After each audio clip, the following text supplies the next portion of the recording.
বাংলাদেশে আওয়ামী লীগের চেয়ে মুক্তিযুদ্ধ বিরোধী দল একটাও আসে নাই, বিশ্বাস করেন। আওয়ামী লীগ যখন জামাতের সঙ্গে যুগপৎ আন্দোলন করছিল ওটা সহি ছিল, তখন কিন্তু জামাত যুদ্ধাপরাধী না, তখন কিন্তু জামাত ফ্যানাটিক না, তখন কিন্তু জামাত মৌলবাদী না, তখন কিন্তু আমার খালাদের খুব একটা খারাপও লাগে নাই। I love all my খালাস তো। আপনারা একজন চমৎকার শিল্পীর নাম বলেন তো যিনি আওয়ামী লীগের বাইরে, আপনি একজন চমৎকার কবি ও লেখকের নাম বলেন যিনি কোনো না কোনো ভাবে আওয়ামী ঘরানার সঙ্গে সংযুক্ত না, আপনি একটু চমৎকার নৃত্যশিল্পীর উদাহরণ দেন যিনি কোনো না কোনো ভাবে আওয়ামী লীগের সঙ্গে যুক্ত না, পারবেন? তার আমলেই প্রথম পাঙ্গাস মাছের কাঁটা বিক্রি হয়েছে, আপনারা জানেন কি? এবং ফকিন্নির বাজার বলে ঢাকা শহরে একটা বাজার আছে। Have you ever heard about it? আপনারা কি জানেন এই বিষয়ে?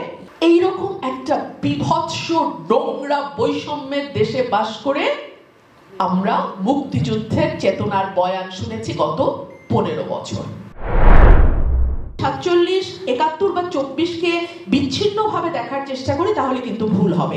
আরেকটা বিষয়, আমি যেহেতু একটি রাজনৈতিক পরিবারের সন্তান এবং ভাষা আন্দোলন নিয়ে নিরপেক্ষ যে বইগুলো আছে, বদরুদ্দিন ওমরের বইয়ের কথা আমি স্পেসিফিক্যালি রেফার করব, সেখানে দেখবেন যে বারবার তাকে প্রশ্ন করা হচ্ছে যদি একটা নাম বলতে হয় কার নাম বলবেন?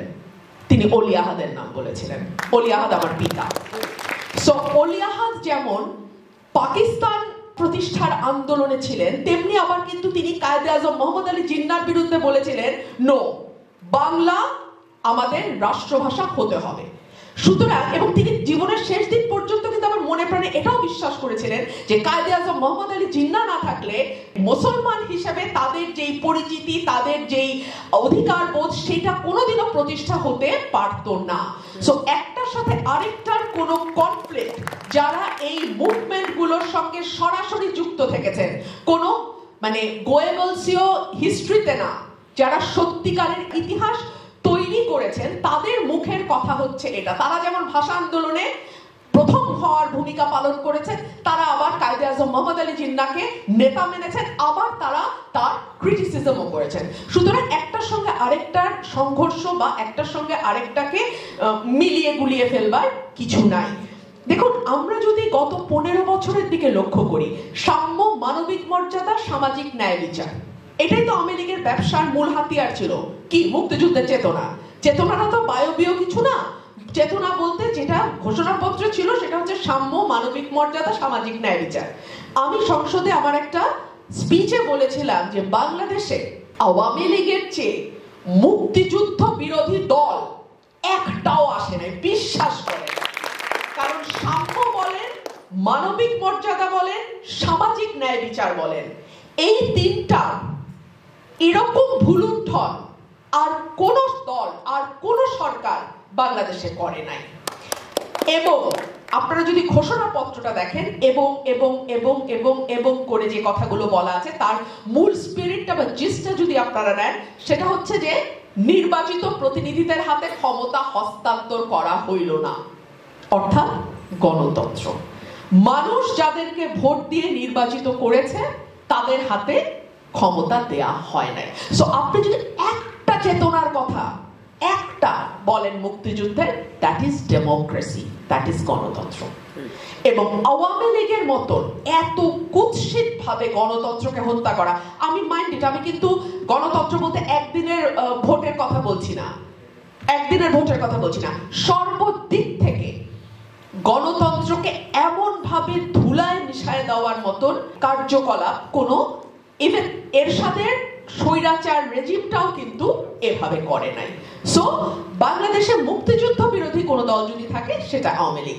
আওয়ামী লীগের সময় আমরা প্রথম বুঝতে পারলাম, দেখতে পারলাম, জানতে পারলাম যে বাংলাদেশের মতন একটা একেবারে গরিব, তৃতীয় বিশ্ব, অনুন্নত, ছোট্ট, মানে একেবারে যেটা কোনো সিগনিফিকেন্স নাই, এমন একটা দেশ বিশ্বে অতি ধনী বৃদ্ধির হারে প্রথম।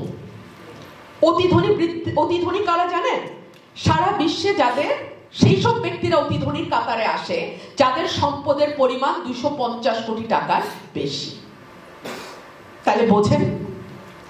আর ধনী বৃদ্ধির হারে বিশ্বে বাংলাদেশ তৃতীয়। সো এই যে এই যে এই তথ্যগুলো আমরা জাস্ট দেখি, কিন্তু আমরা কি বুঝি যে এই তথ্যগুলো কত গভীরভাবে ইন্ডিকেট করে যে আমাদের সমাজের গভীরে কিভাবে বৈষম্য প্রথিত হয়েছে। আমি শুধু অর্থনৈতিক বৈষম্যটার দিকে আজকে যদি ফোকাস করি, শুধু যদি অর্থনৈতিক বৈষম্যের দিকে তাকাই, প্রধানমন্ত্রীর পিয়ন 400 কোটি টাকার মালিক হয়, এইটা একটা নির্লজ্জ প্রধানমন্ত্রীর, এটা যে বলে বেড়ায় গর্ব করে, এটা যে তার কত বড় ব্যর্থতা, কত বড় লজ্জা, এটাও যে বোধ শক্তি যার হারিয়ে যায়, সেটাই তো আওয়ামী লীগ, তাই না? এবং তার আমলেই প্রথম পাঙ্গাস মাছের কাঁটা বিক্রি হয়েছে। আপনারা জানেন কি? আপনারা কি জানেন? এই কথা আমি বহুবার বলেছি। পাঙ্গাস মাছের কাঁটা কিনে খায় গরিব মানুষ, কিনে ওটাকে শাকের সঙ্গে মিলিয়ে ঝোল বানায়, ওইটুকুই ওদের আমিষ। এবং ফকিন্নির বাজার বলে ঢাকা শহরে একটা বাজার আছে। Have you ever heard about it? আপনারা কি জানেন এই বিষয়ে? ফকিন্নির বাজার, সেখানে কি বিক্রি হয় জানেন? ওই যে কাউরান বাজারের যেই নষ্ট ফুলকপিটা, সেটা বিক্রি হয়। সেখানে যেই বাঁধাকপিটা নষ্ট, অর্ধেক নষ্ট, যেটা কেউ টাকা দিয়ে কিনবে না, ফকিন্নির বাজারে ওইটা বিক্রি হয়। ভাঙা ডিম বিক্রি হয়। ভাঙা ডিম মানুষ কেনে বিকজ কিছুটা কম দামে ভাঙা ডিম কেনা যায়। এইরকম একটা বিভৎস নোংরা বৈষম্যের দেশে বাস করে আমরা মুক্তিযুদ্ধের চেতনার বয়ান শুনেছি গত 15 বছর। বলতে লজ্জা নাই, আমাদের ব্যর্থতা অনেক। কিরকম? আমি যখন প্রথম রাজনীতিতে আসি, আমাকে ম্যাক্সিমাম সুশীল অবাক হয়ে বলেছে, আপনি বিএনপির সঙ্গে গেলেন, মানে খুব বলতেও পারে না আসলে সমস্যাটা কোথায়, মানে আপনি বিএনপির সঙ্গে, না ঠিক আছে, কিন্তু এটা তো মানে আপনি যদি প্রগ্রেসিভ হন, আপনি যদি এডুকেটেড হন, আপনি যদি আর্ট কালচারের সঙ্গে যুক্ত থাকেন আপনার পরিবার somehow or other, আপনার পক্ষে আসলে বিএনপি করাটা ঠিক মানে অতটা যায় না। এরকম একটা অ্যাটিটিউড আমরা দেখেছি। আপনারা কি অস্বীকার করতে পারেন? মানে ইটস আমার পার্সোনাল এক্সপিরিয়েন্স তাই, আমার ব্যক্তিগত অভিজ্ঞতাও তাই। আমি যেই পরিবার, আমার বাবার দিকের ব্যাপারে আপনারা সবাই জানেন, তার পলিটিক্যাল ইডিওলজি এভরিথিং। আমার মায়ের দিকটা একটু বলি। ওনারা প্রত্যেকেই কোনো না কোনো কলেজ বা বিশ্ববিদ্যালয়ের শিক্ষক, এবং প্রত্যেকেই রবীন্দ্রসঙ্গীত গাওয়া, বাঙালি শাড়ি পরা, টিপ দেয়া, একেবারে বাঙালি নারীর যেই কালচার সেটা ওনারা ধারণ করেন। ওনারা খুবই ভদ্র, ওনারা কেউ আমাকে মুখের উপর কিছু কখনো বলেননি, তবে খুবই সূক্ষ্মভাবে, খুবই ইনভিজিবলি ভিজিবল হয়ে তারা বুঝিয়ে দিয়েছেন যে তুমি আসলে যে ইডিওলজির সঙ্গে চলছো আমরা ঠিক ওটাকে বুঝি না। সো এটা তো আমাদের একটা বিরাট ব্যর্থতা, এবং এটা 1 বছর 2 বছরের 15 বছরের ব্যর্থতা না। আপনারা একজন চমৎকার শিল্পীর নাম বলেন তো যিনি আওয়ামী লীগের বাইরে, আপনারা একজন চমৎকার শিল্পীর নাম বলেন তো ছবি আঁকি যিনি আওয়ামী বয়ানকে কোনো না কোনো ভাবে ধারণ করেন না। আপনি একজন চমৎকার কবি ও লেখকের নাম বলেন যিনি কোনো না কোনো ভাবে আওয়ামী ঘরানার সঙ্গে সংযুক্ত না। আপনি একটু চমৎকার নৃত্যশিল্পীর উদাহরণ দেন যিনি কোনো না কোনো ভাবে আওয়ামী লীগের সঙ্গে যুক্ত না। পারবেন? তো এই জায়গাগুলোতে আমাদের যে ঘাটতি বছরের পর বছর, বছরের পর বছর, বছরের পর বছর রয়ে গেছে, সেটা তো আমরা অ্যাড্রেস করি নাই। এবং বিশেষ করে আসলে রাজনীতিতে তো কৌশল করতেই হয়। কৌশল, রাজনীতি আসলে একটা কৌশল, তাই না? কৌশলের খেলা। এই খেলা আওয়ামী লীগ কিন্তু ভালো খেলে, আল্লাহর ওয়াস্তে স্বীকার করেন। আওয়ামী লীগ যখন জামাতের সঙ্গে যুগপৎ আন্দোলন করছিল, ওটা সহি ছিল। তখন কিন্তু জামাত যুদ্ধাপরাধী না, তখন কিন্তু জামাত ফ্যানাটিক না, তখন কিন্তু জামাত মৌলবাদী না, তখন কিন্তু আমার খালাদের খুব একটা খারাপও লাগে নাই। আই লাভ অল মাই খালাস দো। কিন্তু যখন বিএনপি গিয়ে জামাতের সঙ্গে ঐক্য করলো, অমনি জামাত হয়ে গেল যুদ্ধাপরাধী, জামাত হয়ে গেল জঙ্গি, জামাত হয়ে গেল ফ্যানাটিক, জামাত হয়ে গেল অ্যান্টি কালচারাল একটা ফোর্স, এটসেট্রা এটসেট্রা এটসেট্রা, তাই না? সো এই যে আমাদের ব্যর্থতা, এটা স্বীকার করি, তাই না?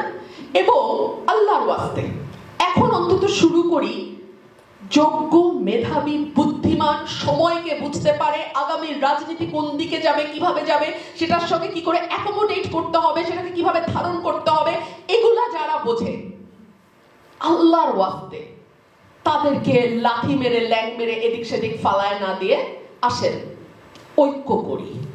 ঐক্য না করলে যেই স্ট্রং বয়ান শত বছরে গড়ে উঠেছে, সেই বয়ানকে আপনি ফেলতে পারবেন না, মোকাবেলাও করতে পারবেন না। ওই চুপি চুপি লজ্জিত ভাবে বিএনপি জামাত করে আপনাকে টিকে থাকতে হবে। ধন্যবাদ।